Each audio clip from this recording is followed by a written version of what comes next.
नमस्कार। आज हम एक ऐसे सफर पर चलेंगे जो हजारों साल पुराना है। ये सफर है पौधों की दुनिया का। ये कहानी है भारत की, जहां पौधों को जीवन का आधार माना गया। हमारे पूर्वजों ने प्रकृति को बहुत ध्यान से देखा। उन्होंने समझा कि हर पत्ती, हर जड़, हर फूल में कोई न कोई रहस्य छिपा है। उन्होंने पौधों को अपना दोस्त बनाया, अपना वैद्य बनाया और अपना भोजन भी। यह ज्ञान हमारी संस्कृति की आत्मा में बसा हुआ है। जब कोई डॉक्टर या वैज्ञानिक नहीं थे, तब लोग इलाज कैसे करते थे? जवाब हमें प्रकृति और वैदिक ज्ञान में मिलता है, जहां तुलसी को मां का दर्जा दिया गया और पीपल के पेड़ की पूजा की गई। यह रिश्ता सम्मान और श्रद्धा का भी था। हमारे वेदों में प्रकृति को देवता माना गया है, पौधों को जीवन देने वाला कहा गया है। जब हम अपने आसपास नीम का पेड़ देखते हैं, तो हमें सिर्फ उसकी ठंडी छांव याद नहीं आती, बल्कि याद आता है कि वह औषधीय भंडार है। इसी तरह हल्दी सिर्फ एक मसाला नहीं, बल्कि एक शक्तिशाली औषधि है। यह समझ हमारे पूर्वजों ने हमें दी। प्रकृति से लेना और उसे लौटाना उन्होंने सिखाया। ये ज्ञान कहानियों, रिवाजों और पूजा पाठ से पहुंचा। ज्ञान अवलोकन पर आधारित था। रंग, गंध, स्वाद, मौसम, कौन सा पौधा घाव भरे और कौन सा पेट दर्द में राहत दे, वे जानते थे। ये विज्ञान प्रयोगशालाओं में नहीं, खेतों, जंगलों, पहाड़ों में विकसित हुआ। पूर्वजों ने ज्ञान संजोकर रखा ताकि पीढ़ियां स्वस्थ रहें। प्रकृति हमारी सबसे बड़ी शिक्षक है। वैदिक काल में पौधों को सजीव प्राणी माना जाता था। अपनी जड़ों में अनमोल खजाना है। चलिए आगे बढ़ते हैं और इसे गहराई से समझते हैं। जब हम पारंपरिक भारतीय चिकित्सा की बात करते हैं, तो दो नाम सबसे पहले आते हैं, महर्षि चरक, महर्षि सुश्रुत। ये आयुर्वेद के 2 बड़े स्तंभ हैं। चरक ने ग्रंथ लिखा जो आज भी मार्गदर्शक है। उन्होंने गुणों के आधार पर पौधों का वर्गीकरण किया। कौन सा पौधा वात, पित्त, कफ को संतुलित करे, पाचन, चयापचय और प्रतिरक्षा पर पौधों के प्रभाव वर्णित हैं। केवल इलाज नहीं, स्वस्थ जीवन पद्धति भी। सुश्रुत को शल्य चिकित्सा का जनक कहा गया। उन्होंने औषधीय उपयोग के साथ सर्जरी पर विस्तार से लिखा। हजारों साल पहले जटिल ऑपरेशन संभव थे।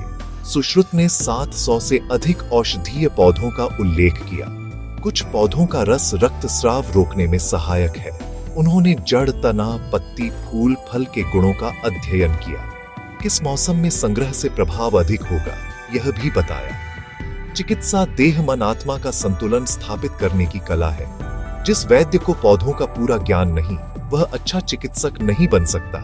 यह आज भी सच है। चरक सुश्रुत का ज्ञान सीमाओं से परे फैला। उनके ग्रंथों का अरबी, फारसी और अन्य भाषाओं में अनुवाद हुआ। इस ज्ञान ने विश्व चिकित्सा पद्धतियों को प्रभावित किया।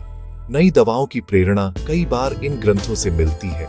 हल्दी का करक्यूमिन, एंटी इन्फ्लेमेटरी गुणों पर वैश्विक शोध। डाली गई नीम आज भी मानवता के लिए वरदान है। आधुनिक भारतीय वनस्पति विज्ञान में सर जगदीश चंद्र बोस का नाम सम्मान से लिया जाता है। उन्होंने सिद्ध किया कि पौधों में भी जीवन और संवेदनाएं होती हैं। क्रेस्कोग्राफ सूक्ष्म वृद्धि को लाखों गुना दिखाता था।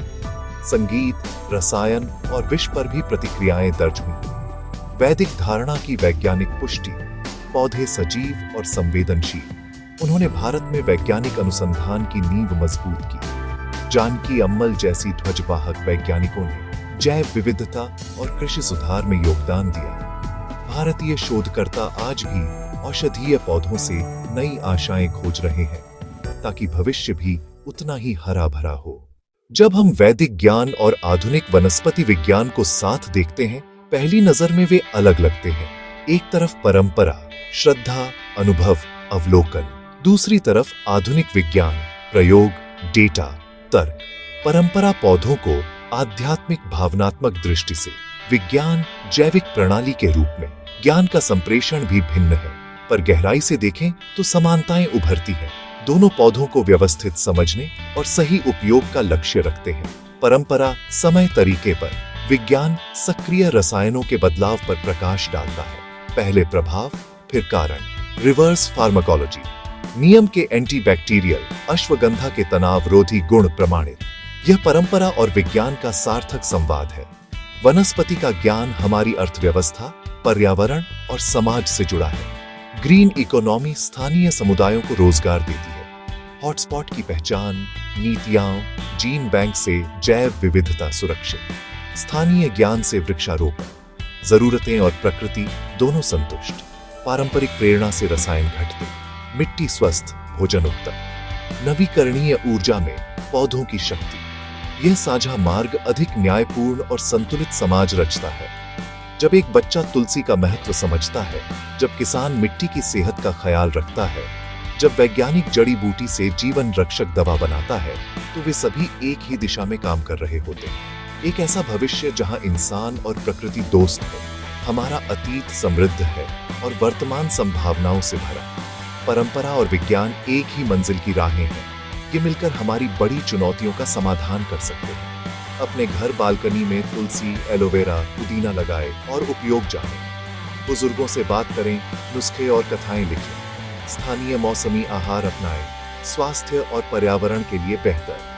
पौधे हमें भोजन, ऑक्सीजन, दवा और सुंदरता देते हैं। आइए धरोहर की रक्षा करें और ज्ञान को विज्ञान की रोशनी में आगे बढ़ाएं। जब हम जड़ों को सींचते हैं, भविष्य का पेड़ मजबूत और फलदायी होता है। धन्यवाद। जय हिंद।